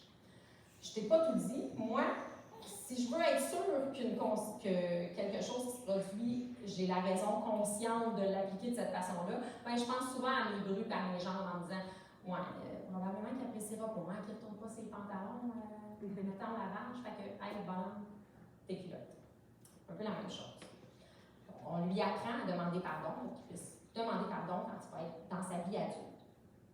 Donc, lorsqu'on commet un impair, on doit franchir 4 étapes. Reconnaître ses torts, se sentir désolé, demander pardon, préparer son geste. En passant, si tu es blessé, comme parent, tu joues à terre avec, il te donne une grosse terre dans le visage, puis il te fait vraiment mal, puis tu as envie de t'isoler, c'est pas lui qu'il faut isoler. C'est toi qu'il faut que tu isoles. C'est toi qui as besoin de gérer ton émotion. Va dans la salle de bain, va te mettre une serviette froide sur le visage, même si ça ne fait pas si mal que ça, pour te ramener. Souviens-toi, une émotion, le pic de l'émotion dure juste quelques secondes. Passe ce cap-là avant de revenir en contact avec ton enfant. Puis je vais aller même plus loin que ça. Si ton enfant qui vient de manger la table dans le visage te voit te lever et que tu lui dis « Là, maman a vraiment très mal » et que tu quittes, tu vas commencer à cultiver son empathie. Il ne se sentira pas bien là, dans ce qui se passe. De un, tu brises le jeu. De deux, tu ris plus. C'est plus drôle. Fait qu'il va développer son empathie. Il va peut-être vouloir aller vers toi pour commencer les étapes pour le pardon, pour se sentir mieux. Le pas 5, le dernier, atteindre l'objectif. Ton dernier pas de parent sur la route de la parentalité, c'est d'assurer que ton enfant ait atteint l'objectif. Quelqu'un se souvient, c'est quoi l'objectif ultime? L'autonomie. Tu me suis, t'es bon parce qu'il est du tard, là. Avant de parvenir complètement, il y a un bout difficile à passer. Et j'ai nommé l'adolescence. Pourtant, les beaux sourires et l'empressement de ton ado, entendre ici tout mon sarcasme, est le moteur qui te permettra de commencer à vérifier qu'il ait commencé à jongler avec ce que je vais te présenter. S'il bougonne, c'est que tu lui en demandes trop en même temps. Puis là, pas nécessairement toi personnellement. J'explique, ton ado, il a un petit job, puis il va à l'école, ça se passe super bien. À un moment donné, il vient super marabout, ça ne fonctionne plus, et tu apprends qu'il s'est fait une petite copine. Il vient de rajouter une balle, puis là, il a de la misère à jongler. La petite copine, les amis, la job, l'école, puis c'est toi qui vas manger la gratte. Donc, c'est important d'aller vérifier son émotion. Pourquoi il bougonne comme ça, mon ado? Pourquoi il est plus content? Ça peut être toutes sortes de choses. Là, j'ai nommé une petite copine qui est un événement heureux, mais qui se répercute malheureusement dans la maison. Ça peut être plein de choses comme ça. Avec le temps et beaucoup d'observations, j'ai remarqué que les adultes équilibrés jonglaient avec 5 balles dans la vie. Mais avant tout, je dois te mentionner que ces 5 balles-là doivent être introduites une à la fois et que tout le monde en échappe une de temps en temps. C'est important de ne pas se taper sa tête et d'apprendre à recommencer. Souvent, les adultes culpabilisent de ne pas y parvenir. Souvent, les adultes qui culpabilisent parce qu'ils n'y parviennent pas, c'est parce que soit ils ont reçu toutes leurs balles en même temps. Tu sais, comme d'avoir un enfant à 18 ans, là, ça fait des bons gestionnaires de culpabilité, ça. Ou bien, c'est parce qu'ils étaient pénalisés rapidement dans leur vie quand ils ne réussissaient pas à jongler avec toutes les balles. On est donc doux avec la jonglerie de la vie. Guy Marchand, mon prof d'éducation physique au primaire, me faisait jongler avec des éponges au départ. Pour autant que je sache, personne de ma cohorte a réussi à jongler avec des torches allumées le jour même, ni même jamais. Donc, mollo. On doit comprendre qu'on a jusqu'à notre mort pour perfectionner la jonglerie, puis nos enfants aussi. Les 5 bases sont apprendre, travailler, bouger, entretenir et aimer. Un truc qui facilite la jonglerie, c'est que le poids des objets soit égaux et que l'énergie qu'on y applique le soit aussi. Dans la vie, c'est jamais aussi simple que ça. De là, l'importance d'accepter d'en échapper une de temps à autre. Toutes les balles que je t'ai données là, tu vas les avoir toute ta vie. Tu vas devoir jongler avec toute ta vie. Ton enfant va devoir jongler avec toute sa vie. Il y aura le temps là, de devenir meilleur, puis de faire ça, ou de toutes les avoir, ou pas toutes les avoir. La balle à prendre pèse d'ailleurs très lourd à l'adolescence. Je continue. Oui, c'est bon? OK. Il est rassuré. La balle à prendre pèse d'ailleurs très lourd à l'adolescence. Cette balle, c'est l'école. Mais c'est aussi les formations, les lectures, la culture. La balle à prendre, c'est la balle du savoir. La balle qui pèsera plus lourd à l'âge adulte est celle de travailler. Non seulement notre emploi, mais travailler sur soi, travailler à réaliser ses rêves. La balle travailler, c'est la balle de l'effort. La balle bouger, généralement la plus facile à mettre en action et la plus difficile à mettre en action dans notre vie de sédentaire. Elle nous dit non seulement de faire l'activité physique, mais aussi de se mettre en action. La balle bouger, c'est la balle de l'avancement. La balle entretenir nous tente rarement. Avoir une maison, un terrain, un bureau entretenu est un facteur de clarification de l'esprit indéniable. Par contre, elle est aussi la balle qui nous permet de cultiver nos acquis. Elle nous permet de les apprécier. La balle de l'entretien, c'est la balle de la reconnaissance de soi et des autres. La balle aimée est sans équivoque la balle qui nous amène de soi vers l'autre. Elle est créatrice d'une famille de sang, mais aussi d'une famille de cœur. Elle est aussi la motivation à s'améliorer constamment, afin de s'aimer et d'aimer toujours plus. La balle aimée, c'est la balle créatrice de notre univers. Est-ce que tout le monde parvient ici à jongler parfaitement avec ces 5 balles? Et voilà. Nous voilà donc à la fin de notre périple sur les routes de ma vision de la parentalité. J'espère que tu as apprécié. Maintenant que tu as tout vu ça, laisse-moi te donner un dernier avertissement. Quoi que tu fasses, ça te demandera de l'énergie. Mais c'est à toi de choisir où tu vas la mettre, ton énergie. Avant de répondre à tes questions, je veux te raconter 2 expériences de conférences que j'ai vécues super rapidement. Un soir, j'étais avec mon amie Maryse à une conférence sur la parentalité par une dame vraiment très reconnue dans le domaine, qui œuvre encore d'ailleurs à ce jour. Avant de commencer, elle nous a demandé à main levée combien d'enfants nous avions. Donc, combien il y en a 1, combien il y en a 2, bon, et ainsi de suite. Puis quand elle est arrivée à 3, combien il y en a 3? Il y en a-tu qui en ont 4? Maryse a levé la main. 5. Là, il y a bien que je ne levais pas la main. 6. Et là, je lève la main. Quand elle a su que nous avions plus de 3 enfants, elle nous a rejeté un record un peu réprobateur. Plus tard dans la conférence, elle parlait de l'importance de la qualité, de la quantité de temps 1 à 1 avec nos enfants. Cette femme n'a qu'un seul enfant. Elle nous a regardé, nous a dit « C'est sûr que vous, c'est plus difficile, voire impossible. » Et elle a continué sa conférence. Son regard avec ce commentaire-là, my God. Puis dans l'auto, on en avait parlé, moi et Maryse, parce que ça nous avait profondément blessés. Bien, suite à la conférence, j'ai fait des pieds et des mains pour passer du temps 1 à 1 avec chacun de mes enfants. À la seconde conférence, j'étais seule. Imagine-toi un peu. C'est dans un grand gymnase d'école qui a des centaines de parents, c'est la commission scolaire qui nous offre ça. Je suis assise au milieu de la foule, j'écoute ce que la dame dit en avant et j'ai le sentiment que ça ne sera jamais applicable chez nous, ce qu'elle dit là. J'ai quasiment l'impression d'être dans une conférence de hippie, une genre de secte. Elle parle d'accueillir les enfants, d'être bienveillant. Te donner une idée, là, les enfants de la conférencière s'appellent Loumé, Astraya et Gaël Sol. J'ai l'impression d'être dans un autre pays, là. Hein? On imagine la jupe en taquet. On la voit. Je suis sortie de là, mais complètement déçue, déguinée. C'est quoi? C'est là la première fois que j'ai entendu parler d'anarchie positive. En conclusion, si jamais tu n'es pas à l'aise avec ce que je t'ai dit aujourd'hui, je suis sincèrement désolée et franchement heureuse pour toi. Ça voudra dire que j'ai semé des graines. As-tu des questions?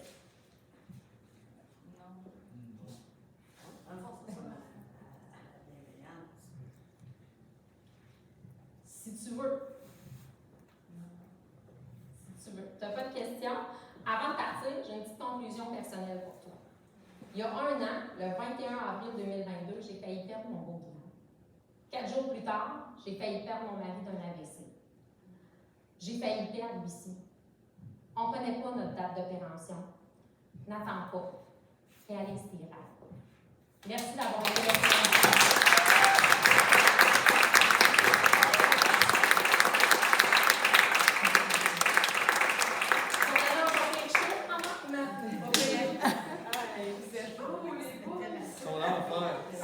Les 2 plus vieux envoient le plus jeune voir combien de pages Ah ouais, pour pas se faire chicaner parce qu'ils savent très bien que tu diras rien à Guillaume. Ils sont l'enfer.